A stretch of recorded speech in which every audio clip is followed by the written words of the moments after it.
Assalamualaikum warahmatullahi wabarakatuh. Waalaikumsalam warahmatullahi wabarakatuh.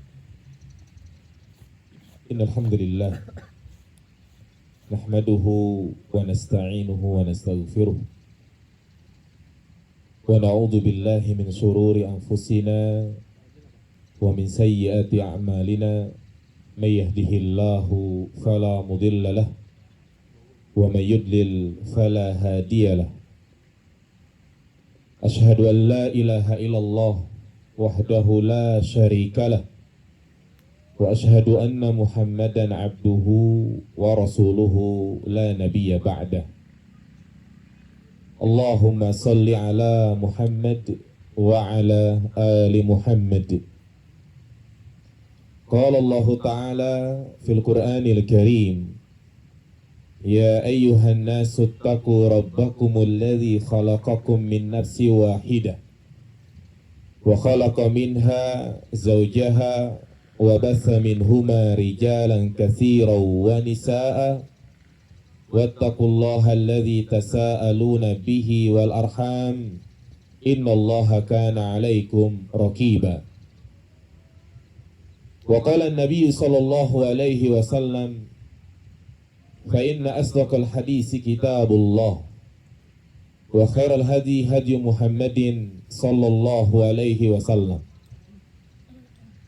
wa syarrul umuri muhdatsatuha fa inna kulla muhdatsatin bid'ah fa inna kulla bid'atin dhalalah wa kulla dhalalatin finnar. Ayyuhal ikhwah rahimani wa rahimakumullah, yang saya hormati Pak Tony dan Pak Surya, dan juga yang saya hormati semua teman-teman karyawan PT IMT, yang semoga Allah Subhanahu wa Ta'ala selalu melindungi kita dan memberikan kesehatan kepada kita semua. Teman-teman yang dirahmati Allah Subhanahu wa Ta'ala, ketahuilah sesungguhnya muslim yang baik, muslim yang cerdas adalah yang selalu mensyukuri atas apa yang Allah berikan kepadanya. Itulah sifat seorang hamba yang beriman, di mana Nabi Shallallahu Alaihi Wasallam menegaskan, ajaban li amril mu'min, inna amrahu kullahu khair. Sungguh menakjubkan keadaan seorang hamba yang beriman. Kenapa? Segala urusannya itu baik. Idza asabatu sarra syakar wa idza asabathu dharra sabar. Apabila dia mendapatkan kenikmatan, maka dia bersyukur. Apabila dia mendapatkan musibah, maka dia bersabar. Itulah seorang mukmin yang sejati, yang secara tegas dalam hadis ini Nabi Shallallahu Alaihi Wasallam memberikan kriteria. Mukmin yang sejati adalah yang dia pandai mensyukuri atas apa yang Allah berikan kepadanya. Sebaliknya jemaah sekalian, mereka yang Allah cela di dalam Al-Quran adalah yang tidak pernah mensyukuri atas apa yang Allah berikan kepadanya. Makanya Allah katakan, wa qalilun min ibadiyas syakur. Sedikit sekali hambaku yang bersyukur. Inilah yang Allah inginkan jamaah sekalian. Allah tidak melihat kenikmatan-kenikmatan yang kita rasakan. Allah juga tidak melihat musibah yang kita alami. Tetapi yang Allah pandang, yang Allah lihat adalah bagaimana kita menyikapi kenikmatan-kenikmatan tersebut dan musibah yang Allah timpakan kepada kita. Maka jangan sampai kenikmatan-kenikmatan yang sudah kita dapat, yang kita rasakan saat ini, itu justru berubah menjadi bumerang buat kita, menjadi kebinasaan buat kita. Apa kata Allah Subhanahu wa taala? La in syakartum la azidannakum wa la in kafartum inna azabi lasyadid. Jika kalian bersyukur, niscaya akan aku tambah nikmat kepada kalian. Ini janji Allah Subhanahu wa taala. Sekecil apapun nikmat yang Allah berikan kepada kita, kalau kita betul-betul mensyukurinya, pasti Allah akan memberikan tambahan. Tambahan itu baik berupa tambahan harta atau keberkahan yang kita miliki. Dan sebaliknya, jika kita kufur, maka sesungguhnya azabku sangat pedih, kata Allah. Dan juga jamaah sekalian, Allah tidak hanya menyuruh kita untuk mensyukuri kepadanya, tapi kita juga harus mensyukuri atas pemberian orang lain. Kalau ada orang yang misalnya memberikan makanan, maka hendaknya kita berterima kasih. Minimalnya mendoakan kebaikan kepadanya dengan mengatakan jazakallahu khairan. Semoga Allah Subhanahu wa taala membalas kebaikan kepadamu. Ya. Sehingga Nabi juga mengatakan la yaskurullah man la yaskurun nas. Orang itu tidak dikatakan bersyukur kepada Allah kalau dia tidak bersyukur kepada manusia. Ini sebagai mukaddimah yang perlu saya tekankan. Karena di antara tabiat dasar manusia yang kita berusaha untuk menghilangkannya, jamaah sekalian, ini adalah penyakit. Ini adalah virus di mana kebiasaan manusia itu hanya melihat satu titik kekurangan, tapi tidak melihat ya kebaikan yang begitu banyak. Itulah karakter asli manusia. Ya. Di mana dia hanya melihat satu titik kekurangan saja. Seperti mungkin yang kita lihat di zaman sekarang ini. Di mana banyak sekali teman-teman kita mendapati banyak kesulitan. Imbas dari naiknya harga BBM, sehingga barang-barang pun ikut naik. Iya. Yang mereka lihat hanyalah kekurangan-kekurangan. Yang mereka lihat adalah kenaikan harga Pertalite yang tadinya berapa? 7.000, sekarang jadi 10.000. Itu saja yang diomongin. Itu saja yang mereka sebut-sebut. Menyalahkan pemerintah lah, mengatakan pemerintah tidak bijak dan yang lainnya. Padahal begitu banyak nikmat-nikmat yang lain yang Allah berikan kepadanya. Pertanyaannya, ketika harga BBM naik, kita masih bisa makan nggak jamaah sekalian? Masih. Tadi pagi makan nggak? 2 piring tadi saya lihat. Iya. Subhanallah jamaah, ini nikmat yang sangat luar biasa. Di luar sana, banyak orang-orang yang justru mereka memikirkan, hari ini kita makan nggak ya? Dia harus berdiri di tengah jalan menjadi apa? Pak Ogah, ya kan? Dalam rangka untuk mencari sesuap nasi. Sedangkan kita dengan tabungan yang kita punya, dengan budget yang kita punya, dan kita bisa mengelola keuangan karena kita mendapatkan gaji yang tetap setiap bulan. Yang kita pikirkan adalah, dia tanya sama istrinya, "Say, hari ini makan apa ya?" Allah. Bahkan kadang lebih tinggi lagi tingkatannya.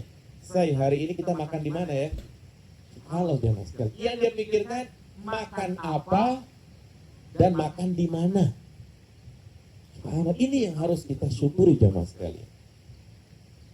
Nah, demikian pula posisi yang antum ada di atasnya sekarang. Suatu nikmat yang harus betul-betul antum syukuri.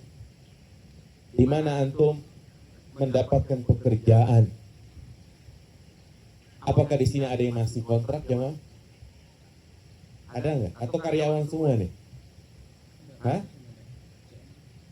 Beberapa orang saja kan, kebanyakan 70% karyawan tetap jemaah sekalian. 90% karyawan. Gajinya UMR bukan? Subhanallah. Luar biasa jemaah sekalian.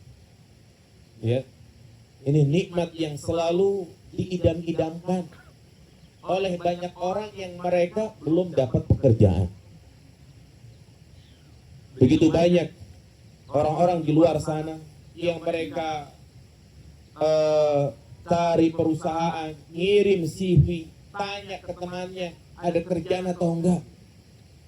Ya, bahkan mereka kerja serabutan dalam rangka untuk memikirkan keluarganya. Bahkan kadang mungkin ada di antara sahabat kita yang nggak jadi nikah. Kenapa? Karena dia kerja sistem kontrak. Khawatir, was-was dia. Waduh, kalau saya nikah nanti khawatir ya saya diberhentikan. Subhanallah jemaah sekalian. Ini, jadi jangan sampai kita termasuk seorang hamba yang qalilun min ibadiyah syakur. Sedikit sekali yang bersyukur. Ingat, kembali kepada kaidah tadi, bukan hanya bersyukur kepada Allah, tapi juga kita bersyukur kepada orang yang memberikan pekerjaan kepada kita. Orang yang memberikan jalan, sarana, sehingga kita dapat kerjaan dan setiap bulan kita mendapatkan gaji. Ketika kita mendapatkan gaji, yang kita pikirkan adalah bagaimana untuk mengatur keuangan tersebut ya. Uang belanja sekian, buat orang tua sekian, buat SPP sekolah sekian. Subhanallah, teratur, itu yang kita pikirkan. Ya. Di luar sana boro-boro mikirin itu jamaah sekalian. Yang malah yang mikirin adalah dapat utangan atau tidak. Kadang gali lubang tutup lubang. Iya. Dapat gaji, langsung dia tutup lagi, ngutang lagi. Gajian, tutup lagi, ngutang lagi. Maka jangan sampai nikmat-nikmat seperti ini hilang karena kita tidak amanah kepada orang yang berbuat baik kepada kita. Hendaknya kita profesional dalam bekerja. Profesional dalam bekerja itu bukan hanya memiliki skill, tetapi juga dia harus amanah dan jujur. Baik, teman-teman yang dirahmati Allah Subhanahu wa taala. Tema tadi yang disampaikan tentang apa jemaah? Apa tema kita hari ini? Naam. Bagaimana pekerjaan yang kita lakoni, yakni pekerjaan dunia, menjadi ladang pahala buat kita semua. Dan itulah tentunya yang kita inginkan. Bagaimana caranya agar pekerjaan yang kita lakukan itu bernilai pahala di sisi Allah Subhanahu wa taala. Karena jika suatu perbuatan mendatangkan pahala, dinilai ibadah oleh Allah, maka tentunya itu akan mendatangkan keberkahan. Dan sesuatu yang diberkahi akan terasa nikmat. Sesuatu yang sedikit, jika diberkahi, maka akan terasa banyak jamaah sekalian. Sebaliknya, sesuatu yang tidak diberkahi, walaupun itu banyak, akan terasa sedikit. Ini konsep dalam kehidupan. Maka hendaknya kita sering-sering melakukan muhasabah. Ketika mungkin gaji kita sebulan, kita merasa enggak cukup, merasa kurang, emosian terus, iri terus sama teman kita, bisa jadi dia tidak diberkahi. Maka yang pertama jamaah sekalian, agar pekerjaan yang kita lakoni itu bernilai ibadah, niatkan kita kerja dalam rangka untuk meraih keridhaan Allah Subhanahu wa taala. Itulah yang harus kita tanamkan di dalam hati kita. Kita bekerja dalam rangka untuk meraih keridhaan Allah. Apalagi sebagian besar di antara antum sudah menikah. Sudah nikah semua? Atau masih ada yang jomblo? Subhanallah jamaah sekalian. Ya. Seorang laki-laki yang mungkin sebelum menikah dia rajin ibadah, namun setelah menikah waktunya tersita untuk bekerja, menafkahi keluarganya, dibandingkan dengan laki-laki yang sengaja tidak menikah dalam rangka untuk mendekatkan diri kepada Allah, maka tentu yang lebih baik yang pertama atau kedua? Hah? Tentu yang pertama. Ya. Kenapa? Karena ketika dia berangkat kerja dengan niat untuk menafkahi keluarganya dalam rangka untuk menjalankan perintah Allah, maka itu dinilai ibadah oleh Allah Subhanahu wa taala. Apa kata Nabi sallallahu alaihi wasallam? Innaka lan tunfiqa nafaqatan tabtaghi biha wajha Allah illa ujirta 'alaiha hatta taj'ala ya fi fami imra'atik.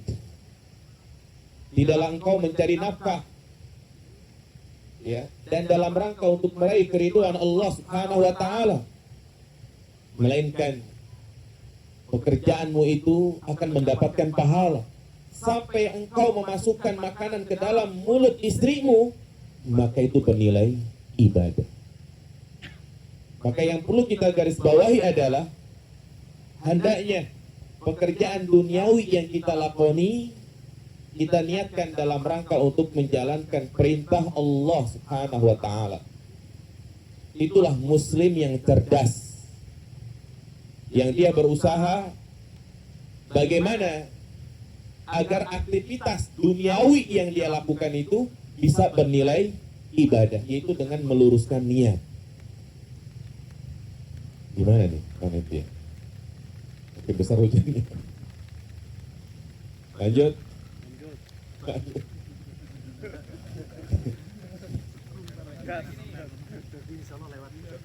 Lewat ya. Baik jamaah sekalian.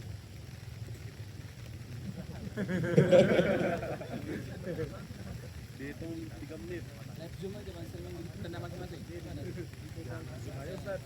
Zoom. Lagi asik temanya nih. Lagi asik berarti. Kita lagi nih. Break dulu. Iya. Hah? Hujan. Baik, selesai aja ya.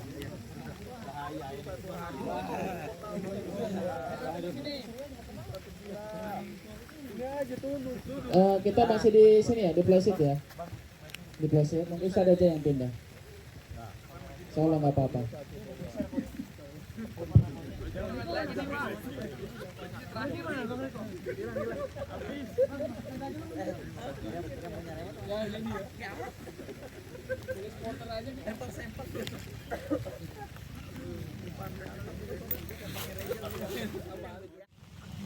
Bagaimana agar pekerjaan dunia yang kita lakukan itu bernilai apa? Ibadah. Maka niatkan. Ini pentingnya niat teman sekalian. Ya. Apa yang kita lakukan saat ini dalam rangka untuk meraih ridho Allah Subhanahu wa taala. Dalam rangka untuk menjalankan perintah Allah Subhanahu wa taala. Karena bekerja itu sendiri adalah perintah Allah. Ya.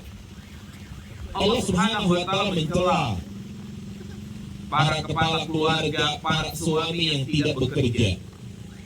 Allah katakan di dalam Al-Qur'an, "Fa idza qudiyatis shalah fantasiru fil ardi wabtaghu min fadlillah."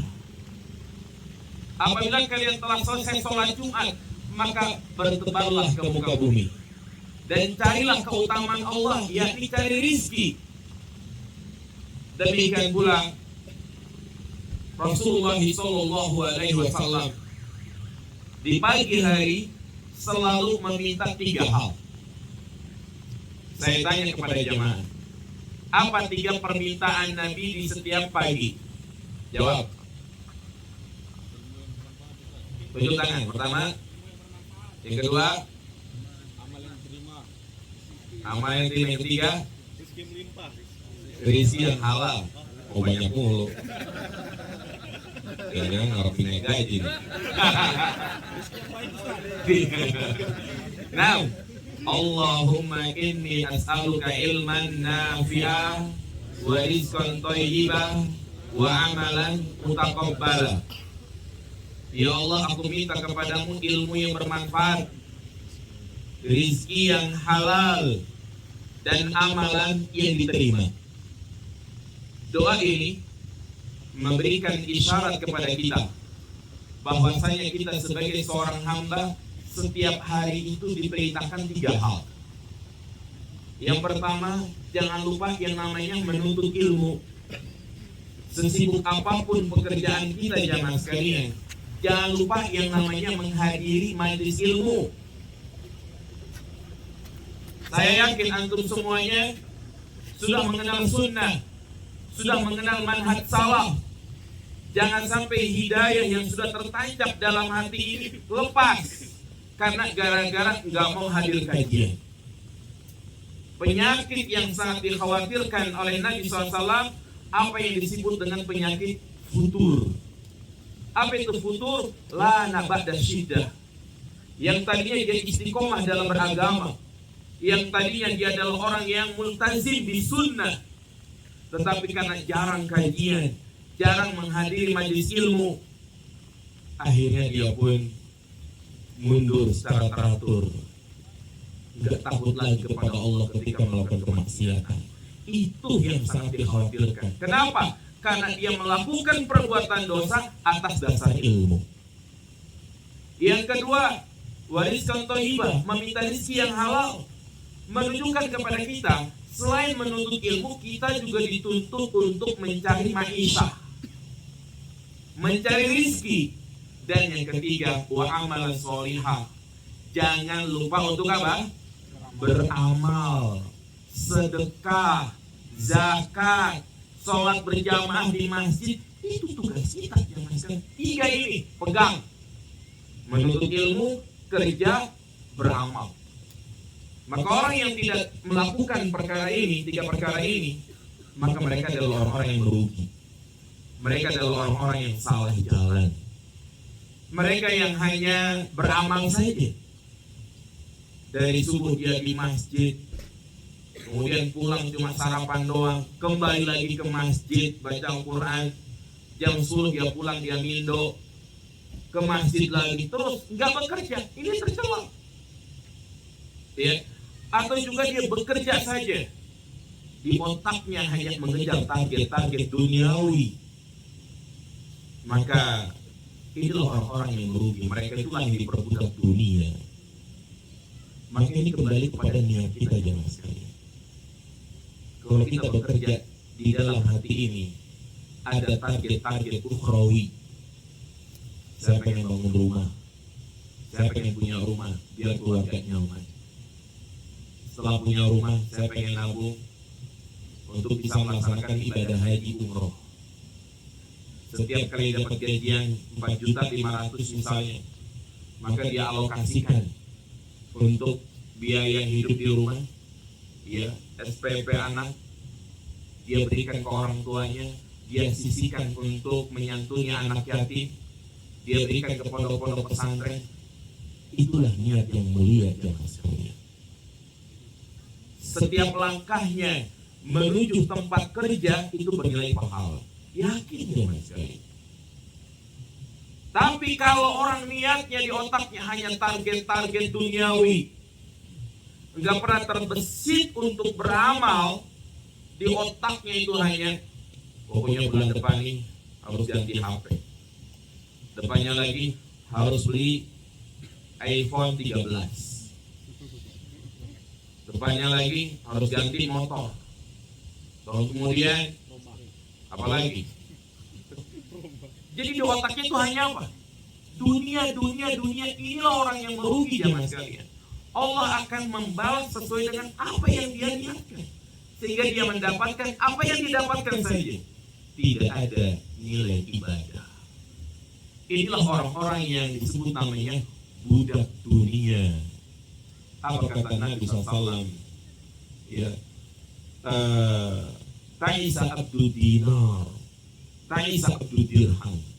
Celakalah hamba dinar, celakalah hamba dirham, yang dia diperbudak dengan rupiah karena hanya untuk mengejar target-target duniawi. Ingat jemaah sekalian, dunia yang kita kejar itu tidak akan menjadikan kita puas. Kalau di otak kita hanya untuk mengejar target-target dunia, kita akan lelah sendiri, jemaah. Al-Imam Ibnu Qayyim Al-Jauziyah mengatakan, orang yang mengejar dunia seperti dia mengejar bayangannya sendiri. Kita berdiri di bawah teriknya panas matahari, ada bayangan kita, kita kejar, kita peluk, bisa nggak? Nggak bisa, itulah dunia.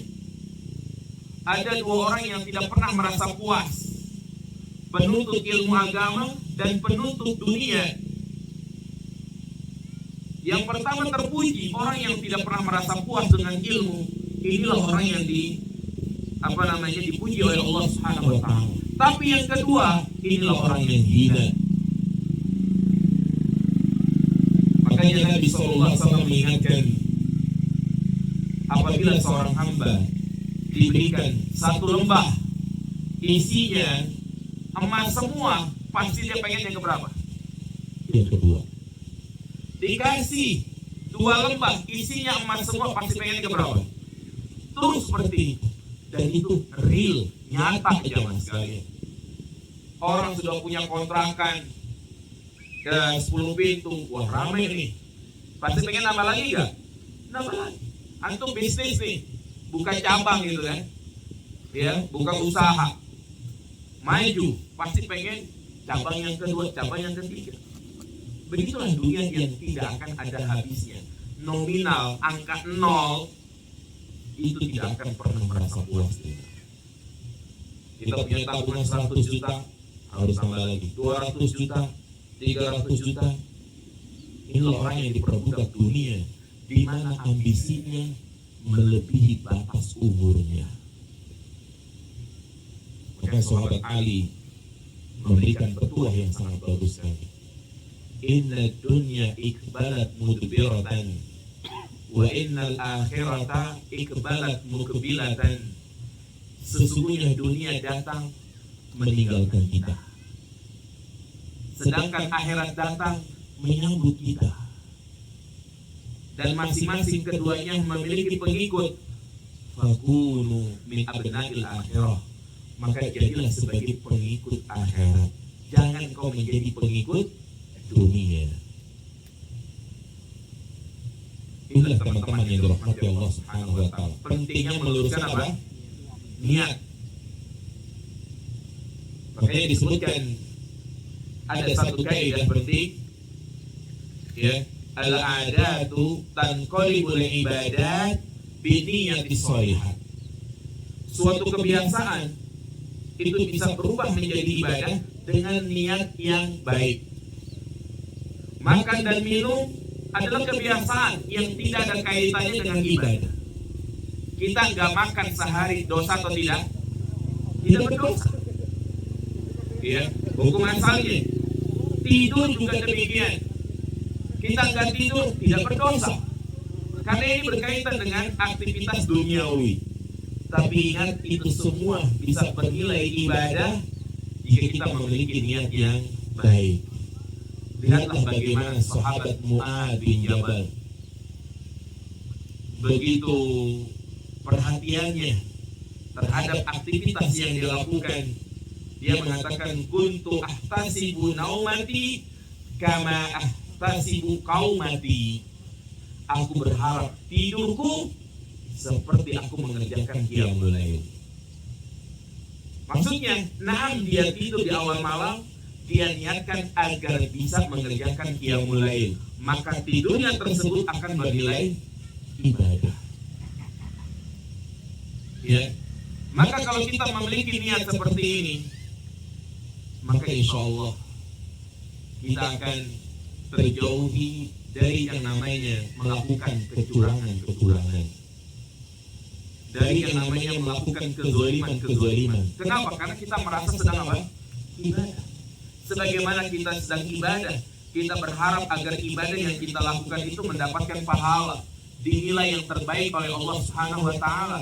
Nah, demikian pula tatkala kita bekerja, kalau kita hadirkan itu adalah ibadah, kita akan takut melakukan kezaliman.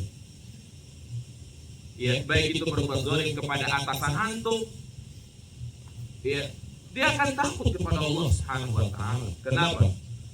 Ya, al-zulmu zulumatun yaumil qiyamah. Ingat, kezaliman itu akan menjadi kegelapan nanti pada hari kiamat. Maka jangan sampai kita menzalimi orang lain. Dosa berbuat zalim kepada orang lain tidak seperti kita berdosa kepada Allah Subhanahu wa taala. Kita misalnya tidak sholat gitu kan, bertaubat dengan taubat nasuha, menyesali, ya tidak mengulangi lagi, cukup. Tapi kalau antum berbuat zalim kepada orang lain, walaupun antum taubat nangis-nangis, tetapi kita tidak meminta maaf kepada orang yang bersangkutan, tidak mengembalikan hak yang telah kita ambil, sampai mati pun itu akan dituntut jamaah sekalian. Camkan itu. Maka pada prinsipnya jangan sampai kita menzalimi orang lain. Makanya Nabi SAW ketika menjelaskan kriteria seorang mukmin adalah ya badul ma'ruf wa kaful adza, memberikan manfaat kepada orang lain, dan yang kedua kalau kita tidak mampu memberikan manfaat, tahan, jangan sampai melakukan kezaliman. Subhanallah, Allah Subhanahu wa taala menyamakan orang yang bekerja seperti jihad fisabilillah. Hari ini kita tidak berjihad karena belum terpenuhi syarat-syaratnya. Tapi pekerjaan yang kita lakoni jamaah sekalian, antum berangkat pagi, pulang sore, setiap hari, insya Allah itu bagian dari jihad.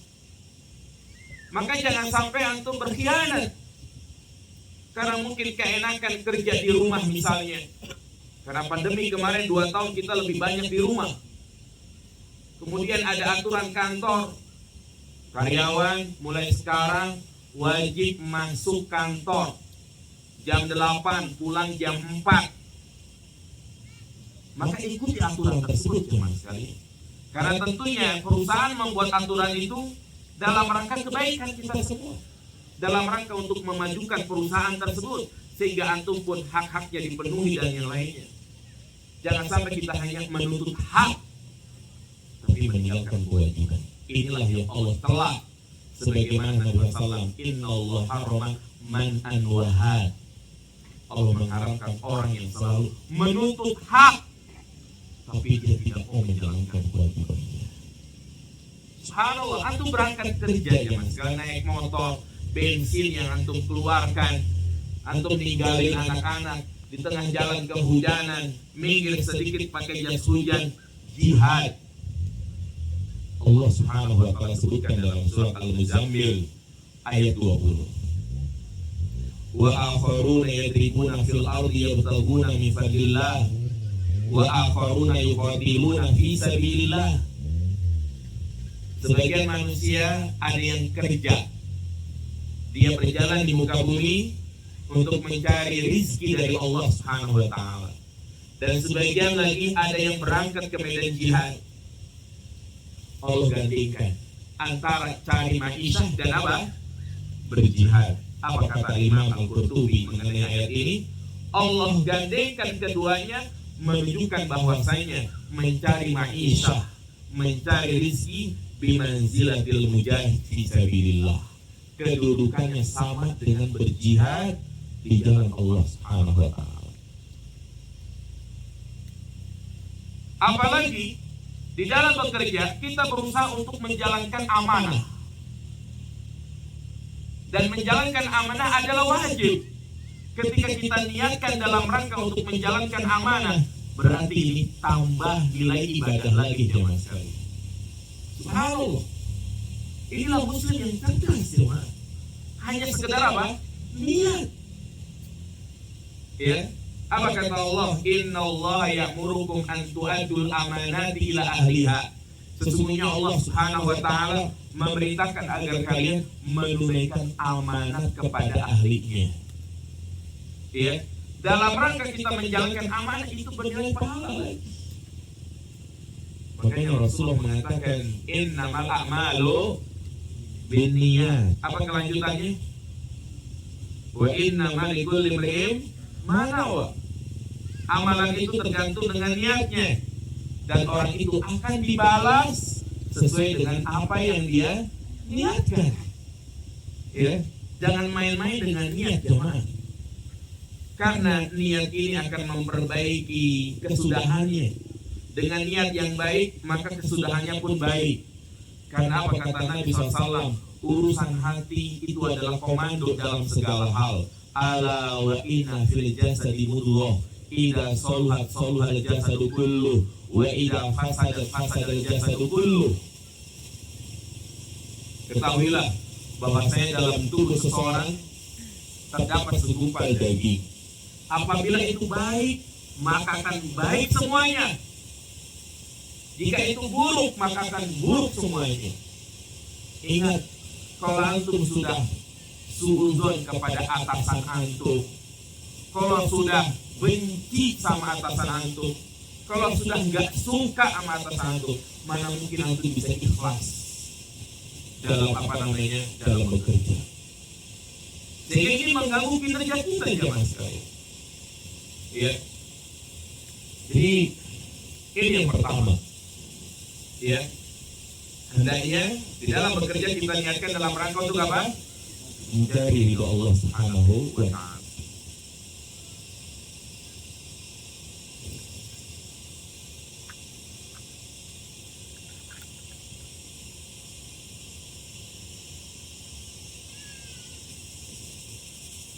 Iya.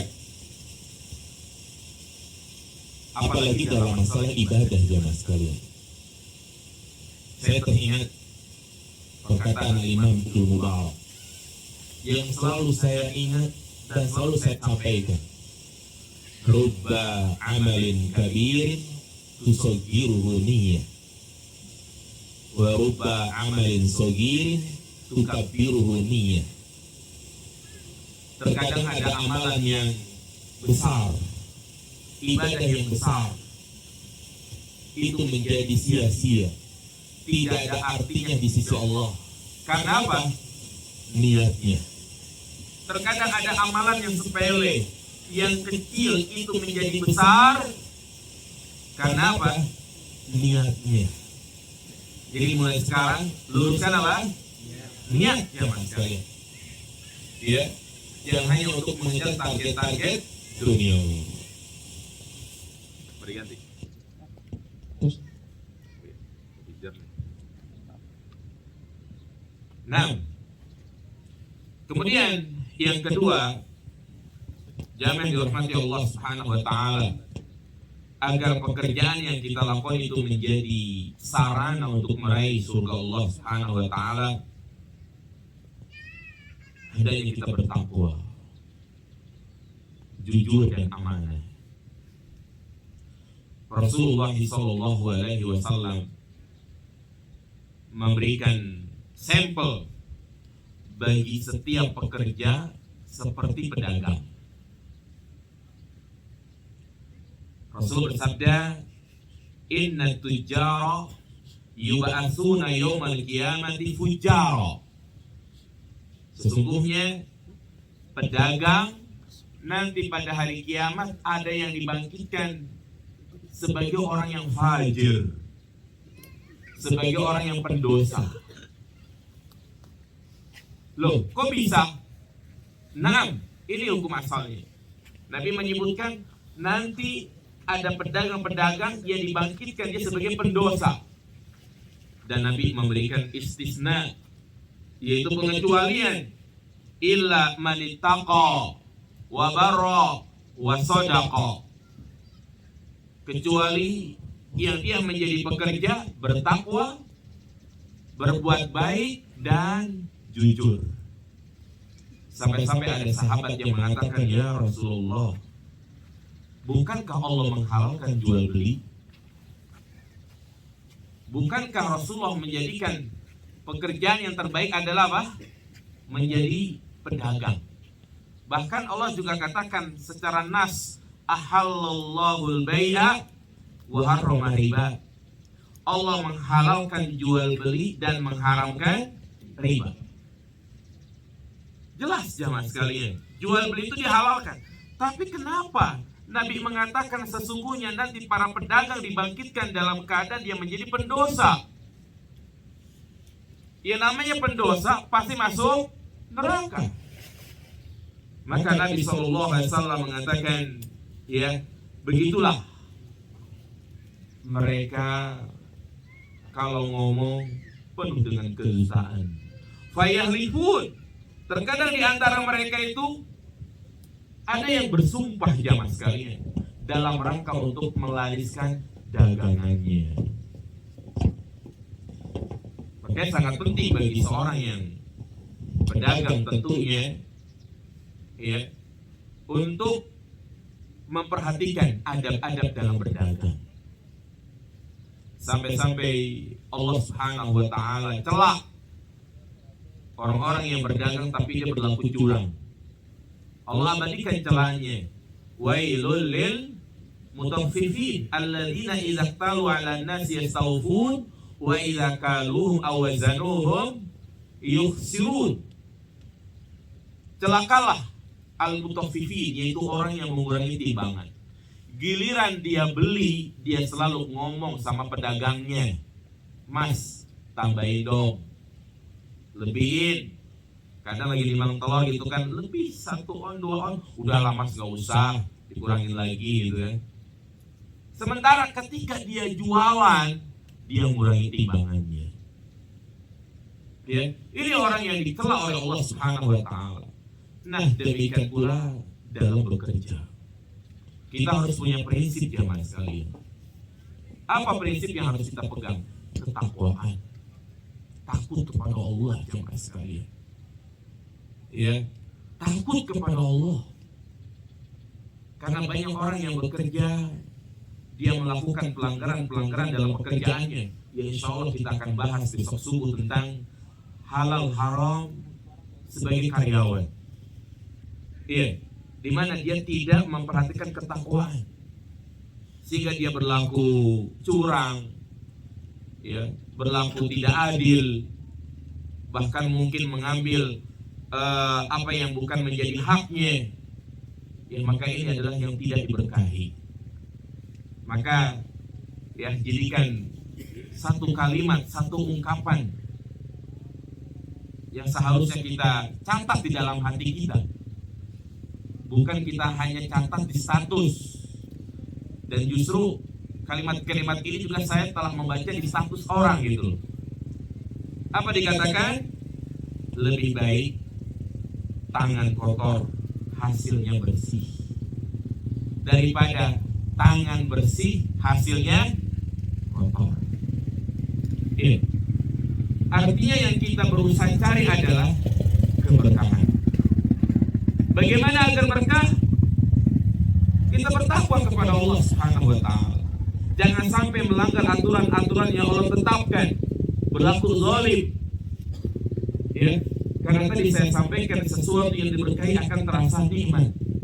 Hal-hal seperti inilah yang membuat kita bahagia jemaah sekalian. Ya, karena hakikat kebahagiaan itu bukan banyaknya keuntungan, banyaknya bonus yang kita dapat, bukan banyaknya gaji yang kita peroleh, tetapi kebahagiaan adalah apa yang ada di dalam hati, di mana kita merasa cukup. Dan Allah sudah berjanji dalam Al-Quran, wa may yattaqillaha yaj'al lahu makhraja. Barang siapa yang bertakwa kepada Allah, maka Allah akan berikan jalan keluar. Konsep seorang mukmin ketika dia mendapati kesulitan hidup, konsep seorang mukmin ketika dia mendapatkan musibah, maka yang pertama adalah dia menuding dirinya sendiri yang menjadi sebab utamanya. Baik itu musibah yang menimpa secara umum atau musibah yang menimpa diri kita. Seperti misalnya, ya, anak sakit-sakitan terus, istri membangkang, anak susah diatur, kemudian uang cepat habis. Ini kan suatu musibah, ya.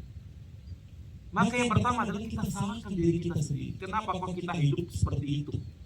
Enggak pernah merasa cukup, hati ini sempit. Ya. Maka bisa jadi itu disebabkan karena apa? Maksiat yang kita lakukan. Banyak orang ketika dia mendapati kesulitan, dia hanya mencari sebab-sebab yang nampak. Contoh misalnya dia lagi sulit cari kerjaan, dia hanya ngasih CV sana sini itu kan, telepon temannya sana sini. Ya, ini adalah sebab-sebab yang zahir, tapi dia melupakan sebab-sebab ukhrawi. Apa itu? Ketakwaan, jamaah sekalian. Ya, makanya Allah Subhanahu wa taala mengatakan, "Wa ma asabakum min musibatin fabima kasabat aydikum." Tidaklah musibah menimpa kalian melainkan disebabkan karena ulah tangan kalian sendiri. Tuh. Jadi musibah yang menimpa kita, ujian hidup yang kita alami, coba. Mungkin ini karena kesalahan saya. Bukan nyala-nyalain orang lain. Jangan nyalain temannya, istrinya. Ya. Dikit-dikit dia salahkan istrinya, dikit-dikit dia salahkan orang lain. Ini bukan sebagai seorang mukmin, jamaah sekalian. Ini camkan, jamaah. Apa yang sudah terjadi, maka kita ucapkan adalah apa? Qadarullah wa ma syaa fa'al. Lihat Rasulullah sallallahu alaihi wasallam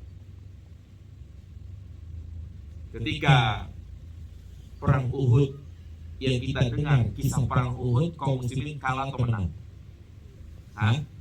Kalah, ya kan? Kalah. Kalau kita lihat alur ceritanya dari awal, karena adanya sebagian pemuda yang tidak mau mengikuti usulan Nabi kita Muhammad SAW. Saat itu Nabi mengadakan rapat kayak begini. Ya, senior sahabat Abu Bakar dan Rasul mengatakan, untuk menghadapi pasukan kafir Quraisy, lebih baik kita jaga kandang. Kita tunggu di sini. Karena mereka tentunya nggak tahu tentang kondisi Madinah. Itu pendapatnya siapa? Rasulullah sallallahu alaihi wasallam. Sahabat-sahabat yang masih muda mengatakan, tidak ya Rasulullah. Masa dulu kita waktu di Mekah jago kandang, masa sekarang jago kandang lagi? Kita hadapi keluar dari Madinah. Subhanallah. Ternyata karena ada pendapat seperti itu, Nabi pun dalam rangka untuk menghargai pendapat tersebut, siap, berangkat kita sekarang. Nabi pun bersiap memakai apa? Baju besi. Singkat cerita, ternyata di medan Uhud kaum muslimin kalah. Apakah Rasulullah SAW mengatakan kepada sahabat-sahabat tadi, lu sih lagian? Apakah begitu? Tidak ada satupun ucapan yang terlontar. Subhanallah. Enggak ada. Rasulullah mengatakan, ente sih gara-gara yang suruh keluar, bukannya tadi dalam aja gitu kan. Kita kan kalau mendapatkan masalah kayak gitu kan, nyalain istri gitu kan. Jangankan masalah yang besar, masalah sepele.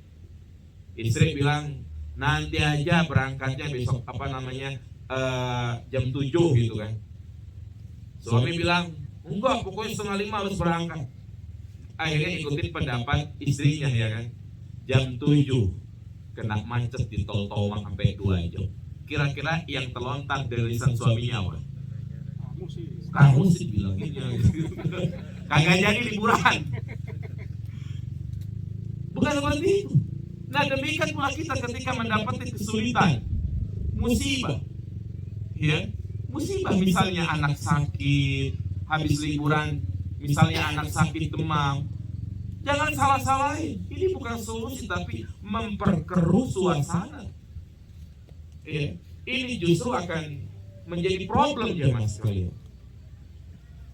Maka dari itulah, ya, ketika perasaan itu muncul, di mana itu sumber karena kesalahan yang kita lakukan, karena dosa yang kita lakukan, maka hal tersebut akan mengarahkan kita untuk bertaubat kepada Allah Subhanahu wa Ta'ala. Disitulah pentingnya kedekatan kita kepada Allah jemaah sekalian. Jadi ketika kita ditimpa suatu musibah, sulit dalam bekerja, merasa kurang terus, taubat kepada Allah, perbanyak istighfar, perbanyak sedekah. Barangkali yang membuat kita tidak merasa cukup itu karena gara-gara jarang apa? Sedekah. Duit diumpetin doang, pelit, bakhil, koret, nentet, medit, apalagi dengut, mereki. Bakhil jamaah sekalian. Selalu banyak peluang-peluang untuk bersedekah. Ya. Makanya jadikan kepuasan itu adalah ketika kita bisa memberi kepada orang lain. Subhanallah. Ini yang harus tertanam dalam hati kita. Puas ketika kita bisa memberi. Puas itu bukan kita mendapatkan apa yang kita inginkan. Kita bisa beli mobil, bisa tambah aset dan yang lainnya. Itu kepuasan yang semu jamaah sekalian. Percuma antum punya aset banyak. Ya, percuma antum punya mobil mewah, rumah di mana-mana, tapi ujung-ujungnya mati itu semua ke bawah atau tidak jemaah? Ada yang ke bawah. Ingat rezeki kita, apa yang kita makan, apa yang kita pakai, apa yang kita manfaatkan. Selain itu bukan rezeki kita. Maka yang terbaik adalah sedekah jemaah sekalian. Sedekah. Ini kita bahas bukan manajemen sedekah jemaah sekalian ya. Nanti habis ayo kumpulin ini yang duit. Tidak. Ya. Tapi ini saya berusaha untuk saling memberikan nasihat, menyadarkan kita semua yang kadang kita ini berdosa, kadang kita lupa sama Allah Subhanahu wa Ta'ala. Ya, istighfar sudah kuncinya. Makanya Al Hasan Al Basri didatangi oleh banyak orang. Wahai Imam, bagaimana aku ini? Udah lama nikah, tapi tidak kunjung diberikan anak. Apa kata Imam? Udah perbanyak istighfar. Datang lagi, wahai Imam, bisnis kolab, rugi saya, omset semuanya hilang. Perbanyak istighfar. Ada muridnya mengatakan, wahai Imam, dikit-dikit kau bilang istighfar terus. Apa kata Imam? Tidakkah kau ingat perkataan Nabi Nuh? Faqultu astaghfiru rabbakum innahu kana ghaffara yursilis sama alaikum midrara wa yumdidukum bi amwali wa banin wa yaj'al lakum anhara. Mohon ampunlah kepada Allah, kata Nabi Nuh. Niscaya Allah akan turunkan air dari langit, Allah akan buka pintu keberkahan, Allah akan banyakkan anakmu, hartamu. Jadi kuncinya apa jemaah? Istighfar, bertaubat, bertakwa kepada Allah Subhanahu wa Ta'ala. Kita itu bekerja nunggu sholat. Ingat itu, kita kerja nunggu apa? Sholat. Kita hidup nunggu mati. Udah itu. Lurus orang hidup kayak begini. Ya, jadi jadikan sholat itulah suatu dambaan, bukan malah ketika datang waktu sholat. Azan lagi. Tamu, lanjut kita rapat dah. Tiga toko lagi.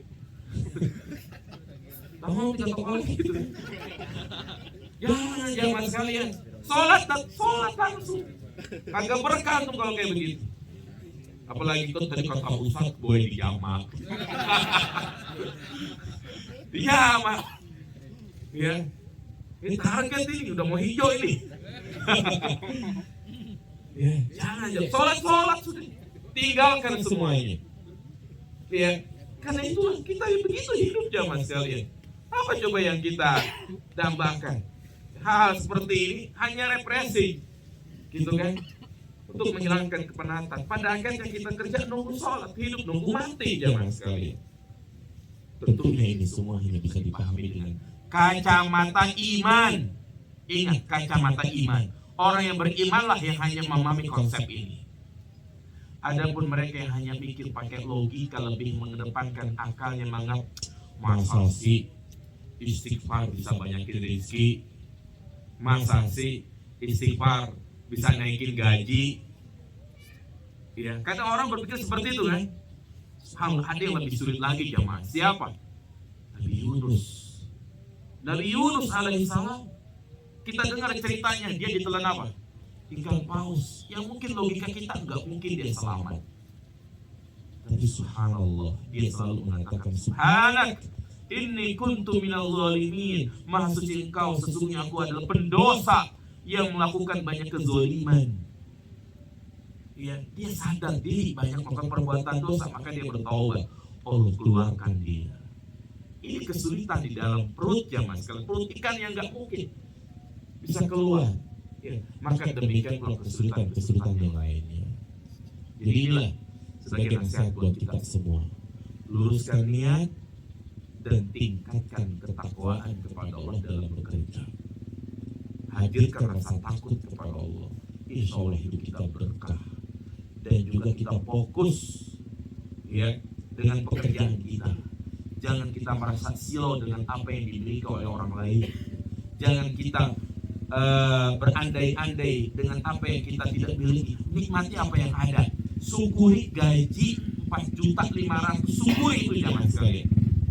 Jangan kita melihat ada teman kita yang gajinya sudah 10 juta, itu membuat kita tidak bersyukur. Makanya sangat penting yang namanya qanaah dalam hati jamaah sekalian. Terasa oleh sekarang jemaah. Insya Allah. Ya. Baik, waktunya habis. Apalagi tadi sudah didating mulu gitu ya. Ada pertanyaan atau kita cukupkan? Cukupkan ya. Insya Allah kita lanjut nanti pada subuh ya. Ya, kita akan jelaskan secara rinci tentang halal haram dalam bekerja. Ya, jadi pesan saya, syukurilah dengan apa yang ada sekarang ini. Ya.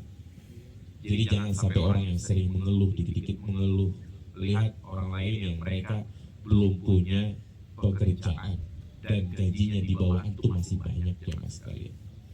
Maka profesional dalam bekerja. Demikian, semoga bermanfaat. Subhanakallahumma bihamdika asyhadu an la ilaha illa anta astaghfiruka wa atubu ilaik. Assalamualaikum warahmatullahi wabarakatuh.